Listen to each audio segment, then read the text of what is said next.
एक बार देवर्षि नारद स्वर्ग लोक से पृथ्वी लोक पर आए भगवान श्री कृष्ण से मिलने के लिए। यह द्वापर की घटना है।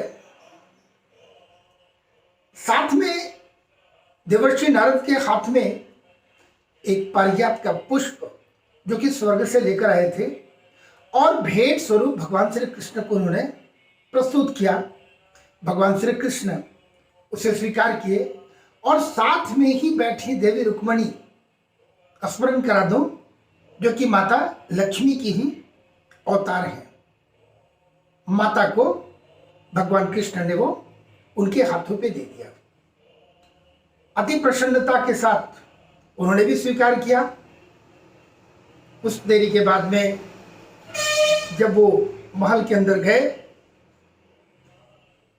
भगवान श्री कृष्ण की दूसरी पत्नी सत्यभामा को जब ये ज्ञात हुआ कि स्वर्ग से पारिजात का पुष्प आया है और प्रभु ने रुक्मणी को दिया है, मुझे ना देकर स्त्री हट के सामने कुछ चलता नहीं है। उन्होंने हठ लगा दी सत्यभामा ने भगवान श्री कृष्ण को, मुझे ये पुष्प मुझे भी चाहिए।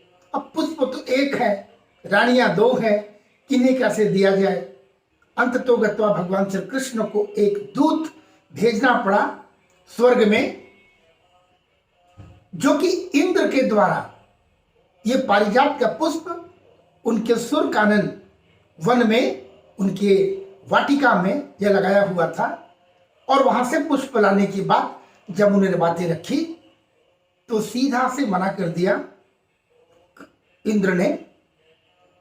और श्री कृष्ण को जब यह आघात लगा कि उनकी बात को उन्होंने ठुकराई है, एक पुष्प भी उन्होंने भेजा नहीं, तो घोर घमासान युद्ध भी हुआ और इंद्र पराजित होते हैं।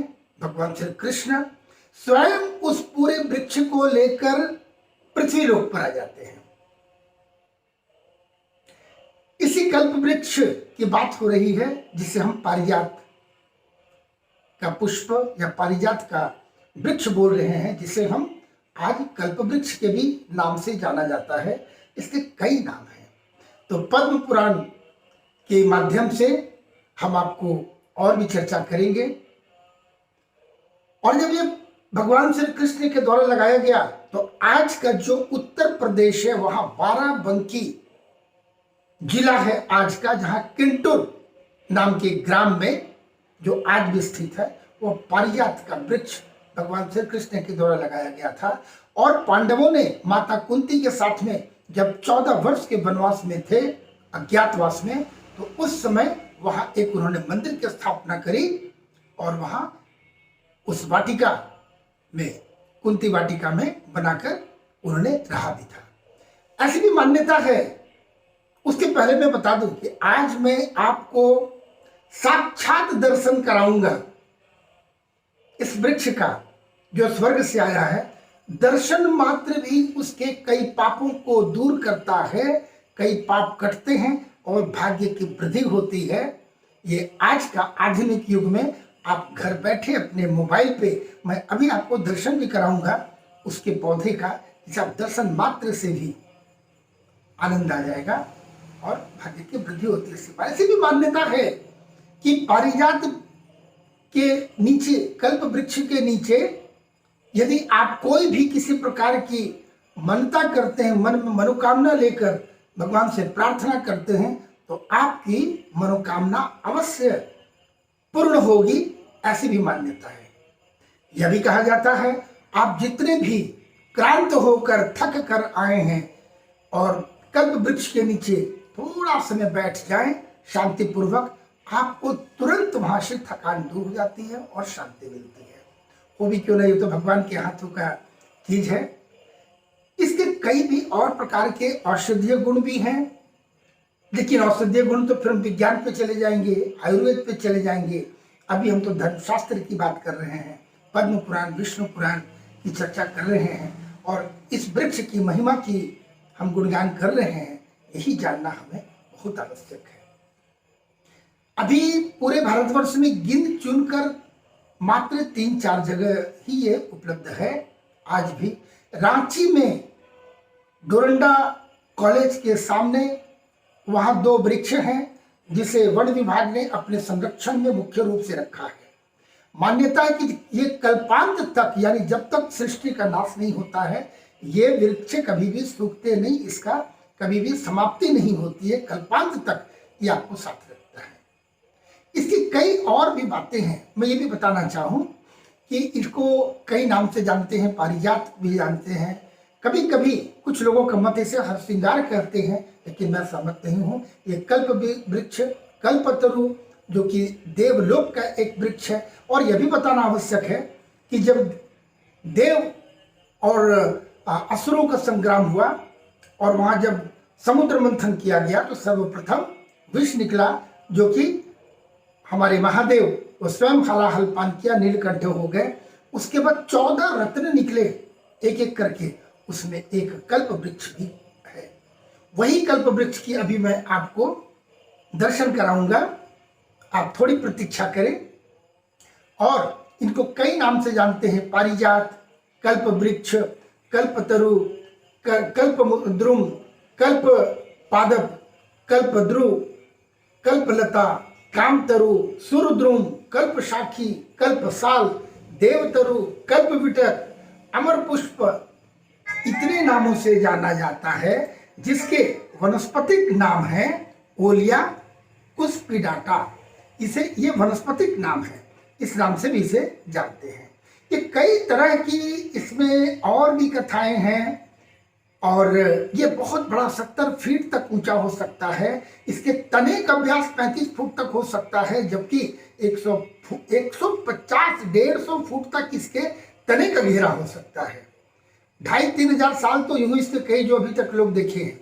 इसमें पुष्प बहुत ही, इसका पुष्प का दर्शन जो रात को ये पुष्प होता है और प्रातः होते होते ये फिर पुष्प आपको दर्शन नहीं हो पाएंगे। ये लगभग प्रायः सफेद रंग का होता है। आप स्क्रीन पे इसे दर्शन कर सकते हैं, वो तो साक्षात नहीं, उसका फोटो ही आप देखें। और इसमें कभी कभी पके हुए संतरे की फल की तरह इसके सुगंध होते हैं। फल जैसा कहा जाता है कि फल पकने पर थोड़े खट्टे थोड़े मीठे होते हैं, किंतु बहुत ही स्वादिष्ट भी होता है और बहुत ही सुंदर होता है, जो आंखों को सुख पहुंचाता है। जो भगवान के हाथ का हो उसकी वर्णन कैसे की जा सकती है। इसके दर्शनार्थ और पूजा के लिए कल्प वृक्ष की टहनी पर कोई लोग अपना मौली धागा बांध देते हैं अपनी मनोकामना पूर्ण करने के लिए, और मान्यता है कि उसकी बात वो निश्चित वो पूरा होता है। जब मनोकामना पूर्ण हो जाए तो धागा खोलकर ले जाते हैं प्रसाद स्वरूप। इस प्रकार की कई बातें हैं और अब मैं चाहूंगा कि आप इसे साक्षात दर्शन करें। ये कल्प वृक्ष पारिजात का पौधा, यही भगवान श्री कृष्ण अपने हाथों द्वारा सुरकानन स्वर्ग में लगाए गए सुरकानन वाटिका से भगवान स्वयं लाए, जो अभी भी उत्तर प्रदेश के बाराबंकी गांव के कुंटिक ग्राम में अभी भी ये अवस्थित है। और ये बहुत ही मुश्किल से मिलता है। वैज्ञानिकों का कहना है कि यदि 5000 इसके बीज लगाए जाएं तो मुश्किल से 40-50 ही यह लग पाता है। इसे अच्छे से आप आनंद पूर्वक दर्शन करें, ये बड़े ही भाग्य की बात है। ये स्वयं देखिए, ये मेरे हमारे एक प्रिय भक्त ने वो मुझे ये उपहार स्वरूप देके गए। मैं उनका भी बहुत ही आभारी हूँ कि घर बैठे मुझे हो, तो मैं चाहे कि आप भी इनका दर्शन करें और साक्षात भी कभी हो जाएगा। लेकिन आज विज्ञान के माध्यम से भी आज घर बैठे अपने मोबाइल के माध्यम, लैपटॉप के माध्यम से आप दर्शन कर रहे हैं, आपको बहुत अभिनंदन।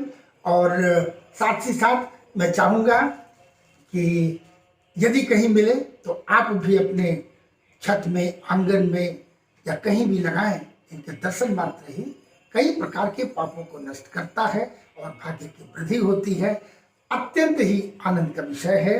बाकी भगवान से प्रार्थना है कि आप सदैव प्रसन्न रहें, मुस्कुराते रहें। भगवान की अनुकंपा आपके ऊपर भी निरंतर बनी रहे। हरिओम तत्सत। फिर कभी अन्य वीडियो के साथ ऐसे दुर्लभ किसी चीज के साथ मेरी आपसे में मुलाकात होगी। तब तक आप मुस्कुराते रहें। हरिओम तत्सत।